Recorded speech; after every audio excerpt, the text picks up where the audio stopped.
ఒకప్పటి బాలీవుడ్ స్టార్ బాబీ డియోల్ కొంతకాలం తర్వాత కనుమరుగైపోయారు. మళ్ళీ ఇప్పుడు యానిమల్ సినిమాతో స్టార్డమ్ తెచ్చుకున్నారు. యానిమల్ సినిమాలో నెగిటివ్ రోల్లో అదరకొట్టి వరుస ఆఫర్లు దక్కించుకుంటున్నారు. సౌత్ లో కూడా బోలెడన్ని అవకాశాలు తెచ్చుకుంటున్నారు బాబీ డియోల్. అయితే ఒకానొక సమయంలో అవకాశాలు లేక తన కొడుకు అన్న మాటలకు చచ్చిపోదాం అనుకున్నాడట. డైరెక్టర్ బాబీ సంక్రాంతికి బాలకృష్ణ డాకు మహారాజ్ సినిమాలో రానున్నాడు. ఈ సినిమాలో విలన్ గా బాబీ డియోల్ నటించారు. ఈ సినిమా ప్రమోషన్స్ లో బాబీ మాట్లాడుతూ బాబీ గురించి ఈ ఆసక్తికర విషయం గురించి చెప్పారు. బాబీ గారితో యానిమల్ సినిమా గురించి కానీ సందీప్ రెడ్డి వంగా గురించి కానీ మాట్లాడితే ఎమోషనల్ అయిపోతారు.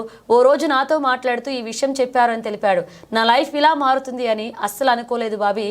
ఒకప్పుడు స్టార్ హీరోగా లైఫ్ చూసి తర్వాత ఆల్మోస్ట్ 15 ఏళ్లు ఖాళీగా ఇంట్లోనే ఉన్నాను. నా భార్య సంపాదన మీద బతికాను. నా కొడుకు ఒకరోజు నాన్న ఏ పని చేయరా, అమ్మ ఎప్పుడూ ఖాళీగా ఉంటారు అని నా భార్యను అడిగాడు. పక్క గదిలో ఉండి ఆ మాటలు విన్న నాకు చనిపోవాలనిపించింది. వాడు పుట్టుక ముందు నేను స్టార్ హీరోని, నా స్టార్డమ్ వాడు చూడలేదు.